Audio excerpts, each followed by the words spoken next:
Welcome to This Explainer. Okay, today we are diving into something absolutely wild. We're exploring a highly innovative and honestly deeply fascinating proposal that aims to literally rewire how we think about national assets. We are looking at a framework designed to take human potential, specifically the cognitive development of young kids, and turn it into a macroeconomic asset, one that is recognized at the very highest levels of the U.S. financial system. We are talking about transforming real social gains into a brand new monetary tool for the Fed. I mean, just think about that for a second. Can a child's ability to read actually become a monetary tool for the Federal Reserve? It sounds kind of like science fiction, right? Bridging two totally different worlds, a toddler holding a picture book and Jerome Powell managing the multi-trillion-dollar balance sheets of the Fed. But as we'll see, the proposal we are unpacking today connects early childhood education directly to national economic policy in an incredibly detailed way.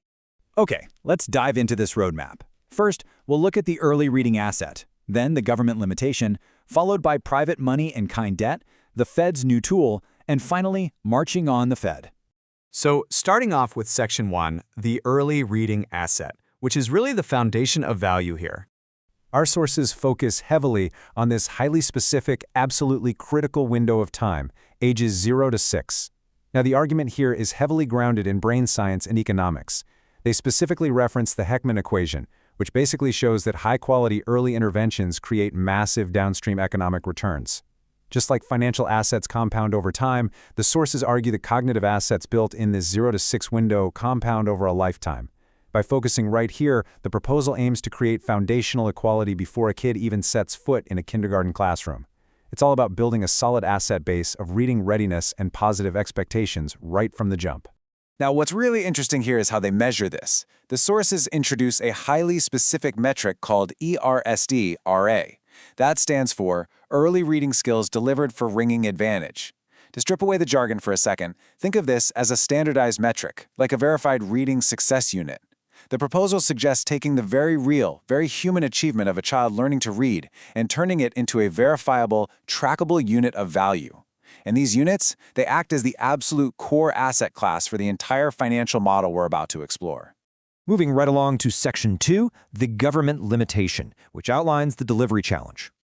The documents we are analyzing draw a really sharp contrast here. On one side of the equation, we have the incredibly high, proven value of early childhood education. Studies consistently show it leads to better cognitive skills, higher long-term earnings, even reduced crime. But on the flip side, the sources argue there's a major bottleneck. There are significant government limitations in delivering this consistently at scale.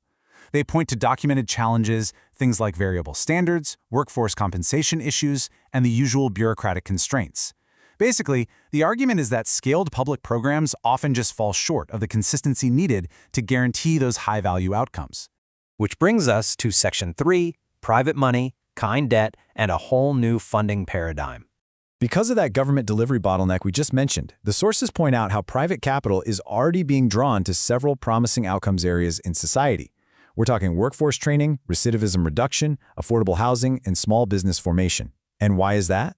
Well, because private capital naturally flows where there are measurable impact metrics and verifiable outcomes.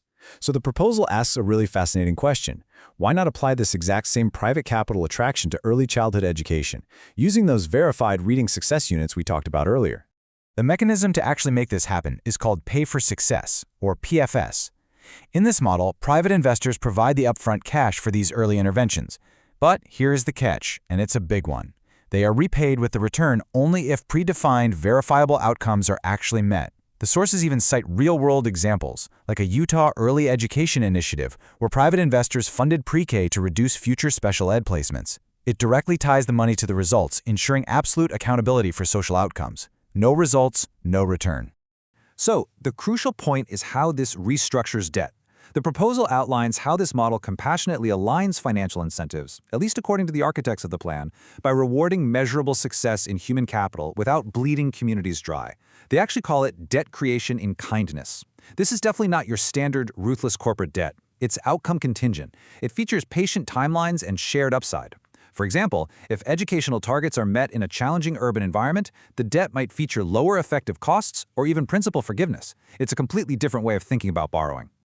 Let's zoom out now for Section 4, the Fed's new tool. This is the macro shift. And this brilliantly illustrates the journey of this brand new asset. First, you generate a verified early reading outcome in a child. Second, you aggregate those outcomes into those standardized units we mentioned, the ERS-DRAs. Third, those high-quality assets flow up through the financial system to the Federal Reserve to gain liquidity and valuation. And finally, they are channeled via a gifting or transfer mechanism directly to the U.S. Treasury to support targeted federal debt reduction. I mean, wow, it is a staggering leap, tracing the path from a third grader's reading score all the way up to balancing the national checkbook. What the sources are outlining here is nothing short of a monumental shift. Instead of traditional quantitative easing, where the Fed buys standard financial assets to pump liquidity into the market, this proposes a dedicated, outcome-oriented interface for human capital. It envisions leveraging the Fed's massive infrastructure to pull private capital into at-risk communities, basically transforming those verified social gains into scalable, macroeconomic fiscal tools that complement existing monetary policy. And why does this matter to us? Because it suggests a future where the Federal Reserve's sheer financial power isn't just used to stabilize banks, but is directly tethered to social outcomes right in your community. All right, moving to our final part. Section 5, Marching on the Fed. The citizen movement driving this. Now, this number 24 represents the absolute core of a grassroots citizen movement trying to literally prompt the Federal Reserve into action. It refers to a 24-letter intention, part of an email march on the Fed campaign organized on a site called USA Positive Expectations. Everyday citizens are downloading, customizing, and sending these 24 letters directly to the Federal Reserve Chair and the Board of Governors. The letters are explicitly designed to inform the Fed of its possibilities to embrace these exact private sector-led monetary tactics we've just been discussing. Let's take a look at a quote straight from those drafted campaign letters. The end goal is clear. Every child reaching age 6 with the reading readiness and positive expectations that create ringing advantages for life. I love this because it beautifully grounds all that super dense financial theory we just covered back into the very real, deeply human-centric goals of the activists. The sophisticated financial engineering, that's really just the proposed vehicle to arrive at this deeply societal destination. The whole guiding philosophy of this movement is outlined as first things first, or FTFTF, in the texts. The activists argue, quite simply, that you cannot fix downstream economic disparities without prioritizing early childhood influences first. By addressing foundational equality, specifically that reading and cognitive readiness at ages 0 to 6, they believe we can reduce systemic disparities in a way that traditional, later-stage government interventions just cannot pull off.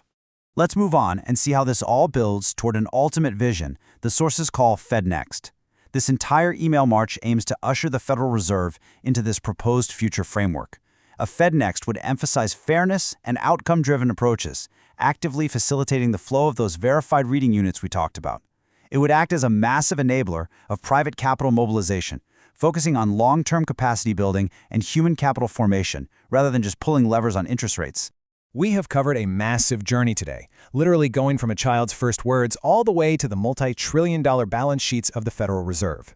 The source material presents this bold, incredibly complex vision of financial innovation tied directly to human development. So as we wrap up this explainer, I want to leave you with this final, provocative thought to consider. If human potential truly is our greatest national asset, shouldn't it be a structural part of our monetary policy? Think about it. Thanks for joining me today and keep exploring.